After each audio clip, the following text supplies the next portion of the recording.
बड़ा बदबख्त शख्स बैठा था, अब्दुल मलिक बिन मरवान। वो वलीद से कहने लगा कि अगर हुसैन आज तुम्हारे हाथ से निकल गए तो तुम्हारे लिए बहुत बड़ा मसला खड़ा हो जाए, इन्हें जाने ना देना, या बैत कराओ या इनसे कहो जंग के लिए तैयार हो।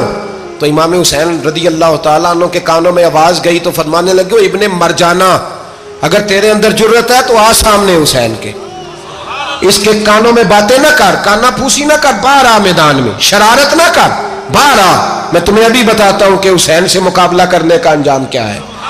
ये कह के इमाम हुसैन बाहर निकले, अपने भाई मोहम्मद बिन अनफिया को बुलाया, अब्दुल्ला बिन जुबैर, अब्दुल्ला इब्ने अब्बास, ढेर सारे लोग इकट्ठे हो गए। फरमाया ये मामला है, अब क्या करना है? तो वो कहने लगे, हुजूर वक्त अभी मुनासिब नहीं है, आप इस तरह करें, यहाँ रुके, हम मक्के से, इराक से, कूफे से लोगों को बुलाते हैं, यहाँ एक बड़ी मजलिस मुशावरत कायम करते हैं। इमाम हुसैन फरमाने लगे, अगर तुम मुशावरत कायम करोगे तो वलीद और अब्दुल मलिक बिन मरवान वो तो जंग करने को तैयार है, और नबी पाक ने फरमाया एक मेंढा होगा जिसकी वजह से मदीने की गलियों में लहू बहेगा। फरमाने लगे, मैं वो बकरा, वो मेंढा नहीं बनना चाहता। कहा फिर आप क्या करेंगे? तो इमाम हुसैन रो पड़े, फरमाने लगे मैं मदीना छोड़ जाऊंगा, लेकिन मदीने की हुर्मत पामाल नहीं होने दूंगा।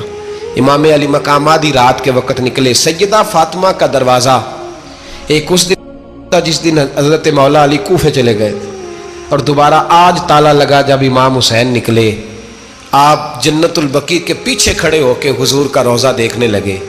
उस वक़्त गुंबद तो नहीं होता था, रोज़ा देखने लगे। नाना तेरे करम के खजीने की खैर हो, मैं जा रहा हूँ तेरे मदीने की खैर हो। सारा ख़ानदान ले गए, मक्के तशरीफ़ ले गए। हज के अय्याम करीब आने वाले थे। इमाम हुसैन ने वहाँ लोगों से बातें की। जब इमाम हुसैन वहाँ पहुँचे तो कूफे से ख़त आने लगे। कूफा हज़रत अली का दारुल खिलाफा था, वहाँ आपके मुहिब्बीन, प्यार करने वाले ढेरों थे। उन्हें ख़त लिखे कि हुजूर आप चुप करके बैठे हुए हैं और हमारे ऊपर यजीद मुसल्लत हो गया है, आप अगर मैदान में नहीं निकलेंगे, आप नहीं आएंगे तो हम अल्लाह की बारगाह में शिकवा करेंगे कि कोई हमारी कमान करने को तैयार ही नहीं हुआ।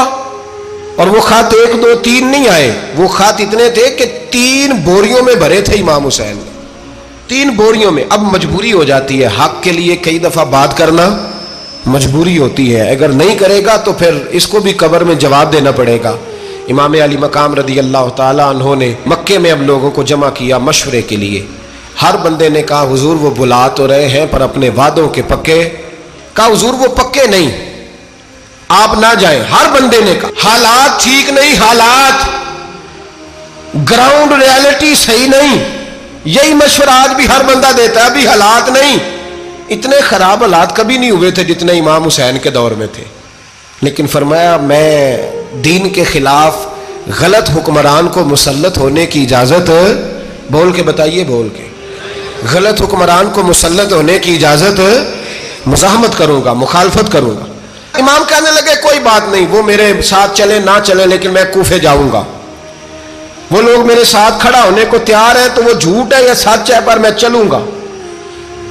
जब इमाम अली मकाम ने इसरार फरमाया तो जो आपके करीबी सहाबाए किराम की औलादें थी सारी, ये भी अब बीमारी है। कुछ लोग कहते हैं जी सहाबा नहीं साथ चले, तो मैं कहता हूँ अहले बैत नबुव्वत के तो कुल अफराद 21 थे, तो 72 में बाकी औलादें किसकी थी? वो सारी सहाबा की औलादें थी।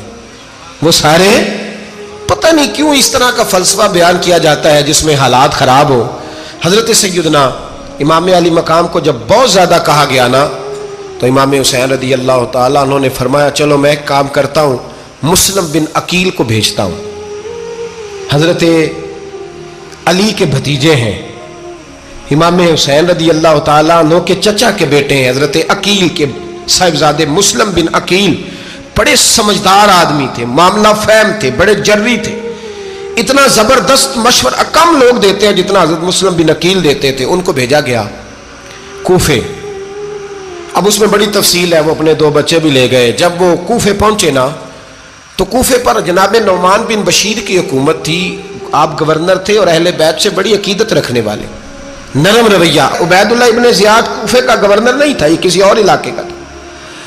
जब आप वहां पहुंचे तो नौमान बिन बशीर ने देखा कि हजरत मुस्लिम बिन अकील आए हैं, तो लोग दौड़े उनकी बैत करने, भागे। इतने लोग जमा हुए कि एक दिन में 17,000 आदमी ने बैत कर ली। कितने बंदे जी? 17,000 आदमी एक दिन आया। अब वो जो इमाम مسلم بن عقیل کے وہاں نعرے لگانے والے تھے، کہنے لگے حضور یہ پہلے دن کی کارکردگی ہے، 2-4 دن میں دیکھیے کیا ہوتا ہے۔ 2-4 دن میں کیا ہوا؟ 40,000 آدمی نے بیعت کر لی۔ اب وہ 40,000 بندہ تیار ہو گیا۔ ادھر سے جو یزید کے وفادار تھے انہوں نے خط لکھا یزید کو کہ تو نے بڑا نرم آدمی گورنر بنایا ہے اور 40,000 بندہ چلا گیا حسین کی طرف، اگر ایک دن مسلم بن عقیل اور رہے تو جو تمہارا گورنر بیٹھے ہیں نا جناب نعمان بن بشیر، ان کو گورنر ہاؤس سے نکال کے مسلم بن عقیل قبضہ کر لیں گے، تو چپ کر کے بیٹھا ہے۔ یزید بڑا تیز تھا، اس نے ایک آدمی گھوڑے پہ دوڑایا۔ عبید اللہ ابن زیاد ایک اور علاقے کا گورنر تھا پر بڑا ظالم سا بدماش تھا، بڑا سخت گیر آدمی تھا۔ اس کو کہا کہ تو پہلے ایک صوبے کا گورنر ہے، جا تجھے دوسرا صوبہ بھی دیا، اس طرح کار فوری طور پہ کوفے پہنچ اور جا کے مسلم بن عقیل کو گرفتار کر، جو آدمی ان کا ساتھ پھر بھی دے اسے قتل کر دے۔ اس نے کیا کیا؟ وہ آدھی رات کو آیا، منہ چھپایا، جبہ پہنا،